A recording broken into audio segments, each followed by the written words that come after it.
And we've talked before about the idea of 5 blind men and the elephant. This is a favorite idea that there's, 5 blind men feel an elephant, and the Raja says, you see each one of them. The one feels the side and says, well, elephant's like a wall, and the one feels the leg and says, the elephant's like the trunk of a tree, and one feels the tail. The elephant's like a rope. One feels the trunk and says, the elephant's like a snake, and one feels the ear. The elephant's like a fan. And the Raja says, you see, the elephant is all of those things, so they're all correct.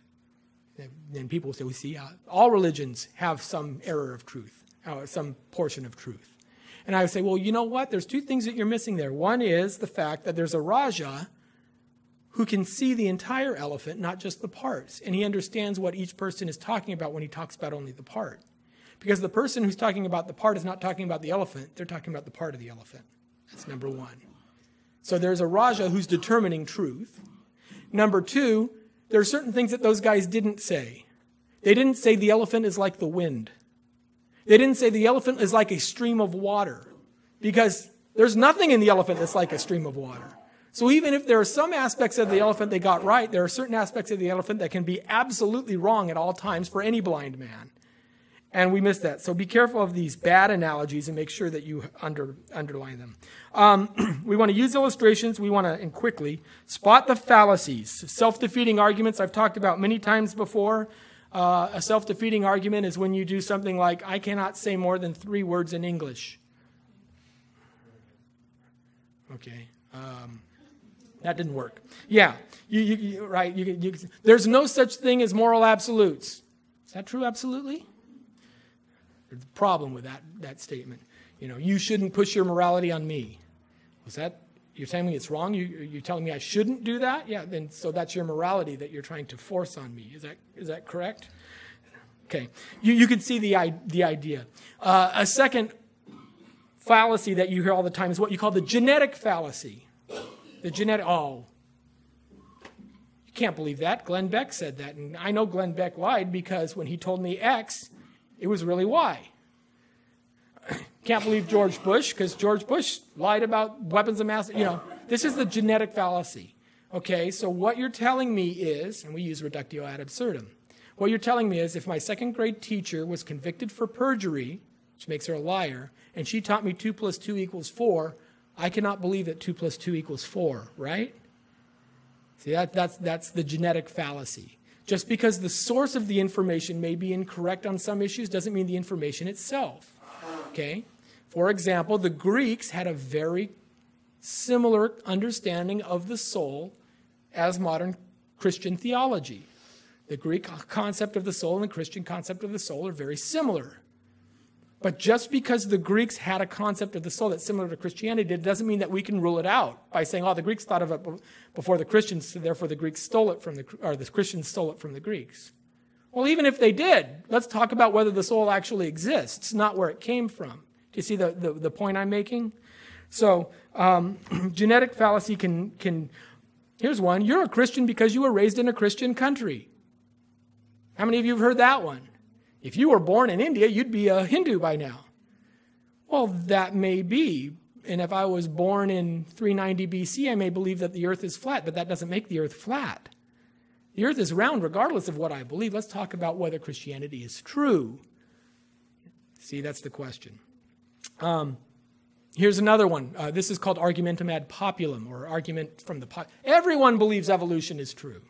How can you doubt all the scientists who believe evolution is true? Well, scientists can be wrong. They have been wrong. They continue to be wrong. Heck, we just saw in the newspapers, right? The speed of light was supposed to be a fixed constant. All of a sudden, you got these neutrinos that are showing up ahead of the speed of light. What's going on there? All the scientists thought the speed of light was a constant. Now, the jury's still out on that. I'm not coming down one way or the other. But what I'm saying is, everybody who believed that, not necessarily make them right just because they all believed it. So just because everyone believes something to be true doesn't make it true. A false dilemma. False dilemma is that either you poor Christians, you want to believe in these outmoded 2,000-year-old beliefs as opposed to accepting reason. Really? Does it have to be an either or? Maybe reason supports my 2,000-year-old outmoded. Maybe tried and tested and a 2,000-year-old belief is a 2,000-year-old belief because after 2,000 years, it doesn't fall apart like some of the new beliefs. Newer isn't necessarily better. So, putting together a false dilemma, be careful of that, and you have to point out to them. Just because it may not be A or B, it may be something in between, or neither. Straw man. All you Bible-believing nuts want to be slain in the spirit and protest against homosexuals. That's an actual quote. It's like, really? That's not me. I don't know. You can argue about that, but that's called you're arguing against a straw man. That has nothing to do with what I believe. Everything needs a cause. God is a thing. What caused him? No. It's not what I said. I said everything that begins to exist has a cause. God never began to exist. Asking what God's cause is like saying, where's the corner of a circle? Well, by definition, circles don't have corners. God doesn't have a cause. He never began to exist, so he doesn't need one. Just like there's no start to a circle, it just keeps going around, okay? But the universe, that has a beginning, that has a cause. So, appeal to pity. Here's a great, if abortion isn't legalized, then only the rich will be able to get abortions. If abortion isn't legalized, then you'll have thousands of women in back alley abortions dying. My first question when somebody says that is, where are you getting those numbers from? What thousands of women were dying in back alley abortions? Can I ask you a second question? How many women die from legal abortions today? Because it is in the hundreds. Women are dying today from legal, safe, supposedly, abortions. Why? Because the more you practice it, the more you're going to get people with complications. I don't think there were thousands of back alley abortions. I don't think there were thousands of women with wire coat hangers. I don't think people were that stupid in the 30s that they would try absolutely anything. Sure, you have the one or two people, but you have the one or two people who do stupid things on any occasion. Okay. And then, of course, the idea that newer ideas are the right ones. We live in a modern age where those outdated ideas about sex and marriage should be left behind. Well, no, it may just be because that's the only way that works. We tried communism, Soviet Union tried it, the whole Eastern Bloc tried it. Didn't work too well for them. That new idea kind of fell apart. Okay, so watch your fallacies, play by the rules. You want to make sure that they're playing by the rules and that you're playing by the rules. What do I mean by that? Ad hominem arguments against the person. How can you possibly know how a woman feels since you're a man?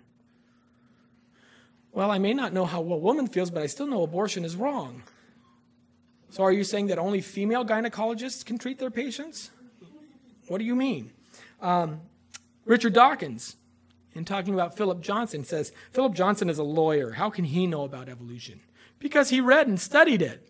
So he knows about it, just the way everybody else knows about it. You learn. You read from the popular literature or the academic literature, whatever's appropriate right now, and you can learn about it. Appeals to pity, like I said, how would you feel in such a situation if you were Amanda Knox marching towards death row? Wouldn't you feel bad? Now, I know nothing about the Amanda Knox story, but I do know that regardless of whether I feel that she's innocent or I feel that it's guilty, it doesn't make a bit of difference. It's what does the evidence say? Is she innocent or guilty? I would feel bad being locked up, absolutely. But that doesn't mean that she's innocent or guilty just because I feel a certain way. What about the parents of the accused?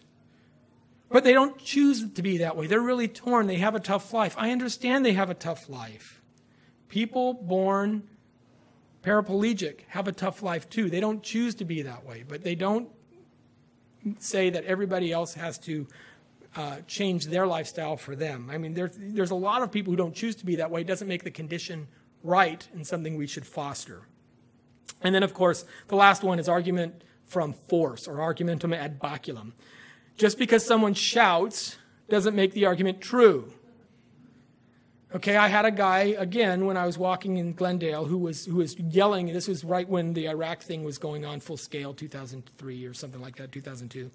And he's talking about the war in Iraq, get people out, the Bush administration, right, and he's just yelling, and I'm going, don't you want justice? And this is how I said, well, I believe in just war theory. And he stops and he comes in and goes, well, I believe in just war theory too. I'm a professor at the community college, but I'm just trying to make a big point here. It's like, oh, I see how this game is played. Well, aren't you being that? You're being disingenuous. That's not fair.